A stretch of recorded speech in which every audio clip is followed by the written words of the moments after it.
Hi everyone, good morning. आप सभी देखें सर्वांगीण कंप्यूटर इंस्टीट्यूट का यह ऑफिशियल चैनल। आज के सेशन में आप सभी जानेंगे इंसर्ट टैब के अंतर्गत पाए जाने वाले चार्ट ग्रुप के बारे में। तो आज के सेशन में चार्ट के प्रकार और उसके प्रकार के साथ कुछ प्रैक्टिस हम लोग करेंगे, प्रैक्टिकल। पिछली क्लास में हमने जाना था कि चार्ट्स कितने प्रकार के होते हैं, उनका यूज किस तरह से किया जाता है। आज प्रैक्टिकली जानेंगे कि किस तरह से इस चार्ट का उपयोग किया जाता है। तो चलिए शुरुआत करते हैं आज का सेशन चार्ट से।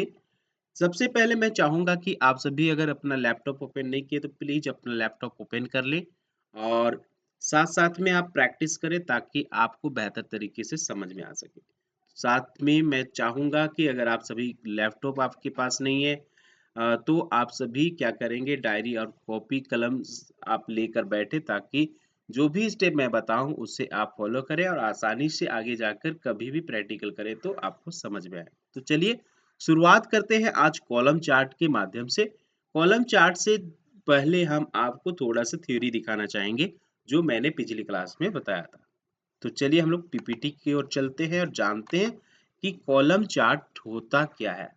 कॉलम चार्ट डेटा की खड़ी पट्टियों के रूप में प्रदर्शित करता है या विभिन्न श्रेणियों के बीच तुलना करने के लिए अत्यंत उपयोगी होता है। इसका उपयोग कब किया जाता है? जब समय के साथ परिवर्तनों को दिखाना होता है, विभिन्न वस्तुओं या अवधियों की तुलना करना होता है, तो ऐसे कंडीशन में आप इसे कॉलम चार्ट का यूज करते हैं। जैसे एक एग्जांपल मैं आपको दूंगा, 5 विषयों की कुछ छात्रों ने 5 विषयों में अपना एग्जाम दिया है, तो उनकी अंकों की तुलना यहाँ पर हम लोग कर सकते हैं। चलिए शुरुआत करते हैं और जानते हैं कॉलम चार्ट कैसे बनता है। तो सबसे पहले हम लोग एमएस वर्ड में जाएंगे। तो मैंने पहले से एमएस वर्ड ओपन कर रखा है, आप देख पा रहे हैं, ठीक है। एमएस वर्ड होम पेज जहां पर देख पा रहे हैं, माइक्रोसॉफ्ट वर्ड ये, और इसी में इंसर्ट टैब के अंतर्गत चार्ट ग्रुप आता है। चार्ट ग्रुप में आप जाइएगा, ओपन कीजिएगा कॉलम। कॉलम इसमें से बहुत सारे कॉलम के स्टाइल से इसमें से कोई भी कॉलम चार्ट आप ले सकते हैं। हम आपको एक सिंपल एक कॉलम चार्ट लेते हैं और इसे ओपन करते हैं, ठीक है।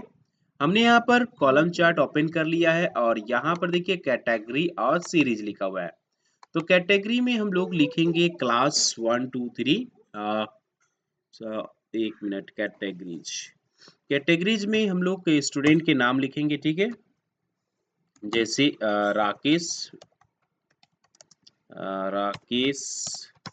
संजय, रोहित और राज। ये 4 स्टूडेंट हैं जो अ, इनकी अंक हम लोग यहाँ पर डालेंगे, ठीक है। तो हम लोग क्या करेंगे, इसे मिटा देते हैं और यहाँ पर क्या करेंगे, फर्स्ट में डालेंगे हिंदी सब्जेक्ट नेम, सेकंड में इंग्लिश डाल देंगे और थर्ड में मैथ।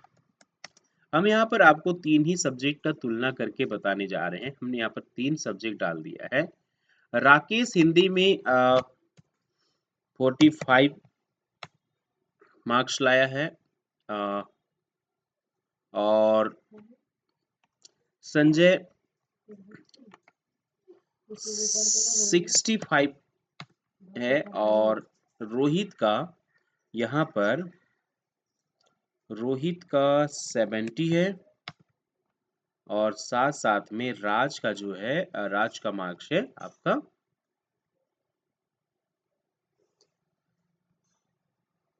50। तो इस तरह से इनका हिंदी का सब्जेक्ट का ये आपका देख सकते हैं, हिंदी का मार्क्स। अब इंग्लिश का मार्क्स यहाँ पर हम लोग डालेंगे। इंग्लिश में आपका राकेश का 68 है और इसके बाद में हम लोग यहाँ पर देखेंगे इंग्लिश संजय का, यहाँ पर देख सकते हैं 78 इंग्लिश में है और इसके बाद यहाँ पर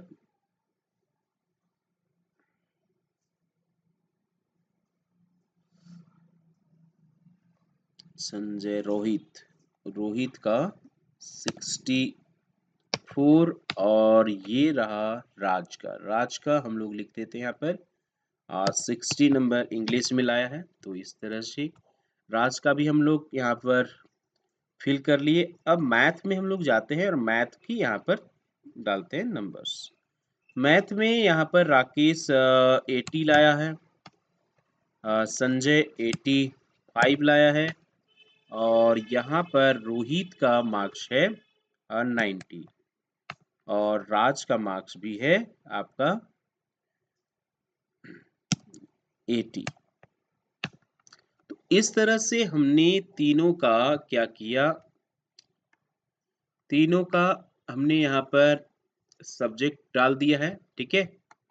और यहाँ पर तीनों का हमने क्या किया है, सब्जेक्ट के साथ मार्क्स डाला है, इधर उसका नाम डाला है। तो इस तरह से हमने क्या किया, हर एक स्टूडेंट का अलग अलग यहाँ पर नाम के साथ हमने यहाँ पर मार्क्स डाले, ठीक है। थोड़ा सा हम लोग क्या करेंगे, ये फिल करने के बाद हम अब इसको क्लोज कर देते हैं एक्सेल को और इसके बाद में हम चलते हैं यहाँ पर चार्ट में क्लिक करेंगे और चार्ट लेआउट में जाते हैं। यहाँ पर चार्ट लेआउट में जाएंगे, चार्ट लेआउट में देखते हैं, एक मिनट, डिजाइन्स में क्या क्या है। यहाँ पर डिजाइन्स हम लोग ले सकते हैं, चूज कर सकते हैं इस तरह से। तो हमारा जो है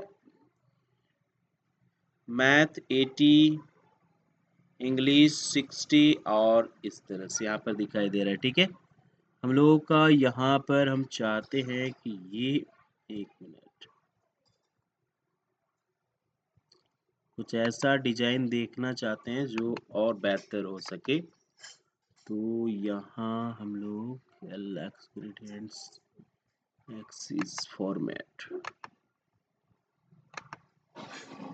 देखिए दोस्तों, यहाँ पर हमने क्या किया, कुछ हम लोग यहाँ पर चार्ट लेआउट को हम चेंज कर रहे हैं क्योंकि देखिए बहुत सारे लोगों को आसानी से सारी चीजों की स्पष्ट जानकारी हो पाए, इसीलिए मैं इसका चार्ट का स्टाइल को चेंज करने जा रहा हूँ, ठीक है।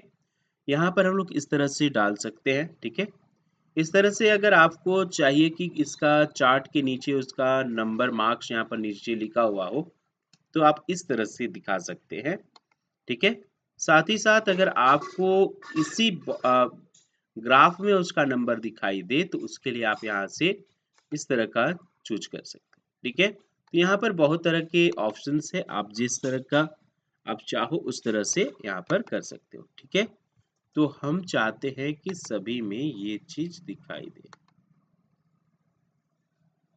एक मिनट, ये वाला सही नहीं, ये वाला बेटर लग रहा है, या तो ये दो में से एक हम लोग करते हैं, चूज करते हैं, फाइनल करते हैं और इससे हम क्या करते हैं, इसको फाइनल कर देते हैं, ठीक है।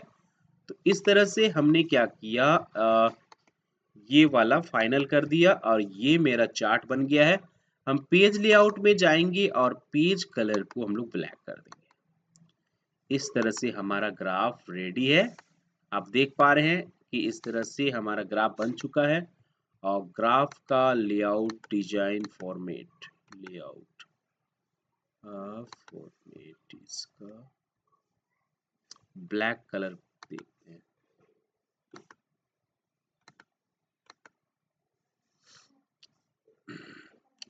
तो हमने यहाँ पर अपना चार्ट रेडी कर लिया है। तो देख पा रहे हैं कि हमारा कॉलम चार्ट रेडी है। राकेश, संजय, रोहित और राज का हिंदी, इंग्लिश और मैथ का यहाँ पर हमने सब्जेक्ट दिखाया है, ठीक है। हिंदी का कलर आप देख पा रहे हैं ब्लू है 45%। तो इस तरह से हमने एक कॉलम चार्ट बनाया और इस कॉलम चार्ट को हमने रेडी कर रखा है। तो ये हमारा एक पहला चार्ट हुआ जिसके माध्यम से हमने इसका हम लोग एक चार्ट का हेडिंग लिखने के लिए हम क्या करेंगे, डिजाइन में जाएंगे और ऐसा डिजाइन चूज करेंगे जिसमें हेडिंग लिखना, फॉर्मेट। यहाँ पर हेडिंग के लिए ऑप्शन नहीं आ रहा है तो हम क्या करेंगे, यहाँ पर हम लोग हेडिंग लिखेंगे, अलग से इंसर्ट में जाएंगे और यहाँ पर वर्ड आर्ट में जाके हम लोग इस तरह से लेंगे टेक्स्ट बॉक्स और इसे यहाँ पर रखेंगे और यहाँ पर लिख सकते हैं मार्क्स स्टेटमेंट। ठीक है, मार्क्स स्टेटमेंट, इस तरह से हम लोग यहाँ पर हेडिंग डाल सकते हैं और इस तरह से हमारा ये चार्ट रेडी हुआ। तो इस तरह से आप अपना चार्ट बना सकते हैं। तो पहला चार्ट हमने यहाँ पर कंप्लीट कर लिया। ठीक है, मिलते हैं नेक्स्ट वीडियो में और एक नया चार्ट बनाना जानते हैं।